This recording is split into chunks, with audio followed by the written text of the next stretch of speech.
Hi, good day. I'm Carin Bester. I'm a sculptor based in Cape Town who trained in Pretoria.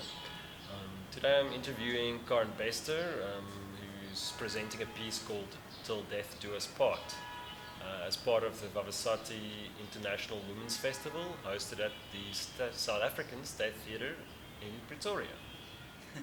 Hi, I am Carin Bester. I'm a performance artist and actress based in Cape Town, but I'm currently at the State Theatre in Tshwane for the Vavasati International Women's Festival. And I'm here performing my piece. It's a performance art installation piece called Till Death Do Us Part. I'm very honored to be part of this production. So let's start off with a very basic question, Carin. How did you end up making a performance piece like this? Well, we have what I say to people a lot is like, we're not fighting against gender-based violence in South Africa. We've got a war. We've got a war against women and children, and I am a woman. I have a mother, I have sisters, and I have nieces and nephews. So for me, it's important to stand up and fight for women and children. This piece specifically is about intimate partner violence, rape and murder, and I think it's important to speak about it because statistically half of the women killed in South Africa die by the hands of an intimate partner. So where a lot of the time people think that the abuse or the rape or the murder is from someone outside, it's the scary person in the street that's going to catch you, but it's not. It's the person that you sleep next to who says to you, I love you, that can then end up abusing, raping, and killing you. So, yeah, so that is how, or why I work specifically in activism, artwork for gender-based violence.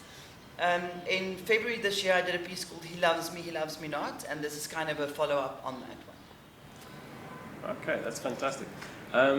Question about the formal aspects of this work. You're incorporating video, you're incorporating kind of repetitive movement, you have some props that you've also made. These things have significance.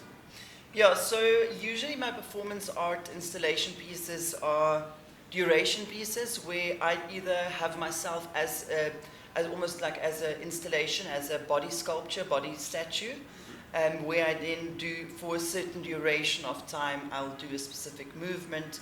Like I said, I did the one that's called He Loves Me Not, where I used normal Band-Aid plasters and peeling the back, the plastic pieces, I would say, He loves me not, and then stick the plaster. And I did 1,465 plasters, which took about 4 hours. I ended up getting help from other women because I was running out of time and the gallery was hitting the closing time. So I do work specifically in numbers. So for this piece, I had to create a piece that could be in a show form, if you want to call it that, a 45-minute piece where people buy a ticket, they come, they sit down. So I had to incorporate the numbers in a different way. So my installation piece, which is the red strings hanging behind me, there's 1,465 red pieces of string hanging. And the reason why I have that number is statistically, for the year 2017-18, 2,930 women were killed. According to the South African Medical Research Council, almost half of the women killed is killed by an intimate partner, which is where I get the 1,465. That gives you 4 women a day. So in the beginning of the piece, I circle my space 4 times. I have 4 roses, and that represents the 4 women who die each day by the hand of an intimate partner. And then times by 7, because it's every day, it's 7 days a week, you get 28. So I have blood-stained panties, which I was, which is also a repetitive movement, but it's specifically 28 because that's the amount of women who will die by the hands of an intimate partner in 1 week. Sure, that's heavy subject matter. You do this mainly to, if I could ask you if there is a goal to what your performances are, what would that goal be broadly?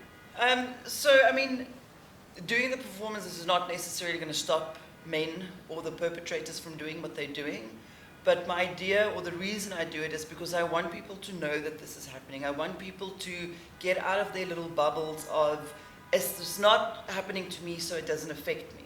Because it's happening to someone next to you, it's happening to people around you, so yes, it affects you.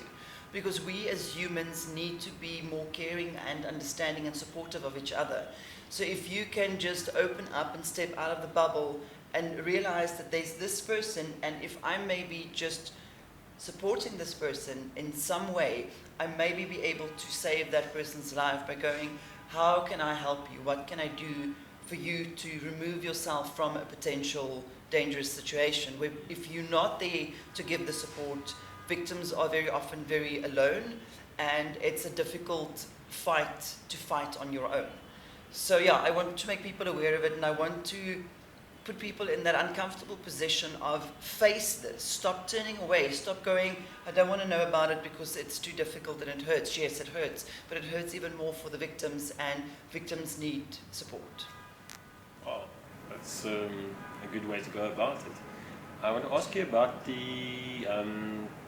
you kind of, during this performance, you utilize some conventional things like marriage, or the like white dress, roses, all these kind of almost kitsch things, these cliches about life. That the bride has this virginal white dress, and the roses for Valentine's. Those things come up when one looks at it, but obviously it does take a more macabre route. What made you, just could you speak about using these images that are so ingrained and cliched in our society? So yeah, I mean, obviously you want to have certain elements that's the obvious. So the white dress that I have is not necessarily a wedding dress, but it is a white dress.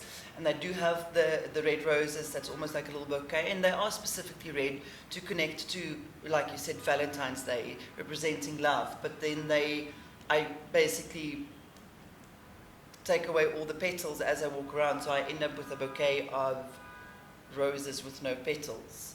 So it's kind of a very opposite of what the meaning of it would be traditionally. So it's kind of, it's been destroyed, it's been hurt, it's been pulled apart, which is what would happen with women when they are being abused and raped, is they are being destroyed in a certain way by someone pulling them apart, by someone taking or feeling that they have the right to take control of their bodies and do to it what they want. But that is not what it is, because then you take away what the beauty is. And women are beautiful, but when they get abused or raped, they get damaged. And it's not like, okay, this might sound wrong. I'm not saying if a woman is being abused that she's not beautiful. What I'm saying is the perpetrator tried to do that. The perpetrator is trying to destroy the beauty of the woman when they abuse and rape and sometimes murder. Yes, let's hope it doesn't get to murder. But also when it does come up, deflowering, that kind of aspect of, that's just linguistic. What I do want to ask you, you have Q&A sessions after performances. What is if you maybe can think of some of the questions that people ask you? Yeah.